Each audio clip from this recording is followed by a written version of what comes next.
This video is made for adult collectors because honestly, Soundwave doesn't really do much in these games, I've noticed.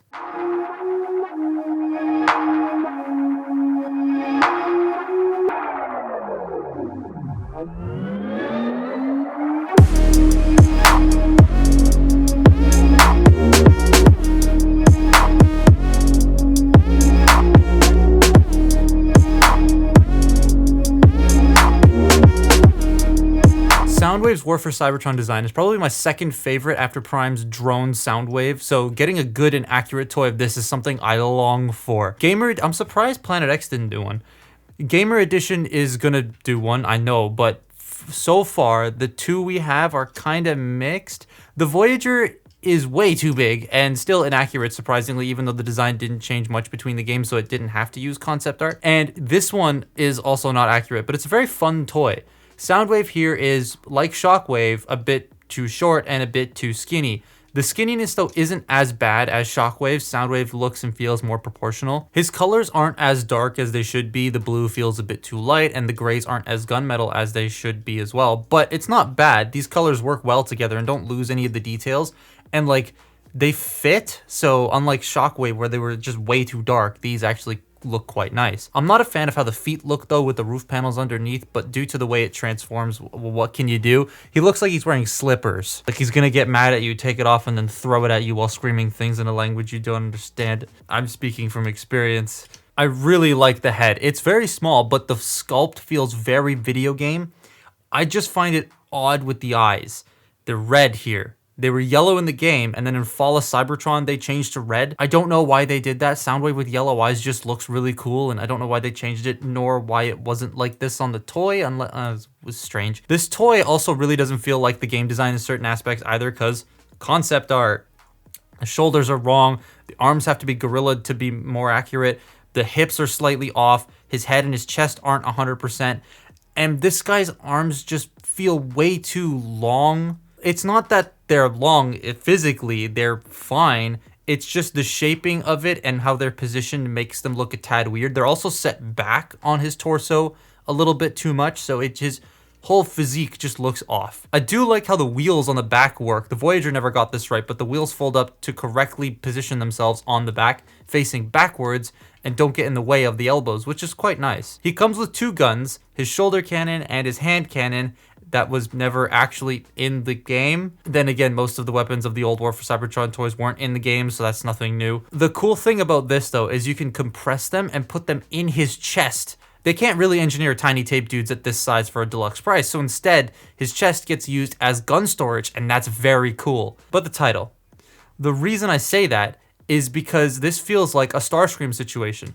The Voyager I like a lot more, but both toys can be considered the better version depending on the person, and that's perfectly valid. So it's gonna take a little bit for this to get topped by the Gamer Edition one, because I know a lot of people are gonna be watching that upcoming Soundwave with a keen eye trying to see if it's gonna beat this Deluxe, because the Deluxe is most people's go-to. So his articulation is very odd in how it works, because just of where everything's placed and how everything has to transform, the joints always just kind of look weird. So the head can rotate, but when you're standing up straight, he is looking down a little bit, which is kind of annoying.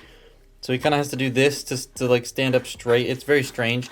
These shoulders are on ball joints, and they can do a full 360, and they can go out about that far, and then you have this joint down here that allows the arm to move out more, but it's a little too low, so it looks a bit awkward. You got bicep rotation, you have a full bend at the elbow because of just how it transforms. And, you know, if you want accurate-ish arms. Either way is kind of accurate, but, like, this is how, yeah, that looks a bit better. But then you got monkey arms. Get that rotated back. But as you see, he also has a wrist swivel. Nothing at the waist. These on my copy are a little loose, so they do move about. But on my old copy, they would just stay in place. So I'm just chalking this down to it being used. Same with this. Hips are on ball joints, forward, back, in and out. Extremely loose thigh swivels on mine, like they are so loose. 90-degree bend at the knee that bends below the actual knee bend. So you see that little circle right there? Right there? That is the knee, but it bends below that. It's kind of like Gamer Edition Prime's arms, where it bends below the actual elbow, so it looks a bit strange. That's what's going on here, and I've never liked that. And then the feet can go down, they can go up, and you have a tiny little bit of pivot, not really, and then a swivel. So his articulation is just strange. You can get him to look decent, but it's just managing all of the weird joint parts and all the bits that don't peg in is a tad bit unruly. And then this can move and this can open, and you can put your cocaine in there or whatever, I don't know. But yeah, he's a bit strange when he comes to his articulation. So that's the robot mode. I like it. I have my little issues, but I think it's still fun to mess with. So the transformation on this guy is actually kind of fun to do. To start with, we're going to take the weapon and just compress it.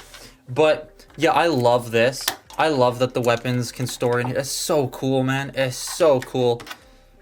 Like, and boom, weapons are stored. That's so easy. That's so awesome. Like, that's just great. Anyways, fold up the wrists. He doesn't have the pointing finger on this toy, but he does on the Voyager. I do kind of wish it was here, but also, like, I'm not bothered by it not being here. You bring this section down, peg it into place, like so. And then I'm just going to do this now. Bring these out, bring them forward, and then bring up his teeth. Out, forward, and teeth. Now, one thing to note about these little wheel things and their hinges, on my original copy, they were so tight right here that they almost snapped right here while I was trying to fold them in for the first time. So that is something you have to be careful with. Fortunately, this was used, so that's been done already by the previous owner, that I don't have to worry about it. But if you buy a sealed one, that is something you have to watch out for. Anyways, these do clip into place, like so. Then you take the feet, rotate them around, fold out the little heel bits, compress them, and they will automatically shift by themselves. As you can see, they're on springs. I don't know why. I feel like that's kind of unnecessary, but it's there. You could do that manually. I don't understand why they spent the money on springs there.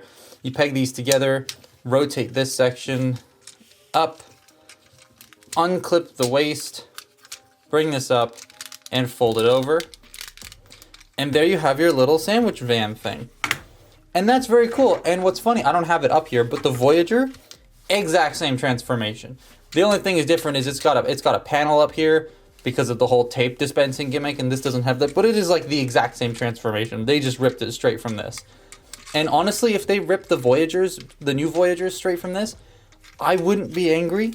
I would think that's fine. However, with Gamer Edition, it feels like they're trying to be completely unique from the original designs. So I can see them trying to go fancy on this. And I'm curious to see what they do.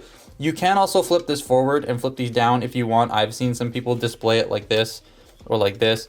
You can pretty much do whatever you want with these things. However, for some reason, this one, I don't know how well you can see that, doesn't actually go in all the way. So when he rolls, he's constantly turning just because this is angled ever so slightly weird. And my Voyager does that too. It's just a very strange thing. But yeah, Van. A quick aside, because I forgot to shoot this little bit, but there is like fan-moded tape deck modes for this guy, which I think is pretty funny. But it's kind of weird how he never actually got an official tape deck mode, seeing as he was that in both games. He actually has that as an alt mode. It's very strange. I really like how that squishes down and becomes as small as it does. This thing feels so solid and built. I love the way it looks. I'm glad the whole Soundwave as a van thing just kind of stuck around because that just works quite well. The weapons can store on the side, but why bother? Just leave them in the chest. It's just a neat alt mode. It's a shame that it never got redecoed into like a sound blaster or a blaster during the War for Cybertron run, because this mold could totally work for that in other colors. Holding this toy though is like holding a sandwich, I'm not gonna lie. It's kind of funny.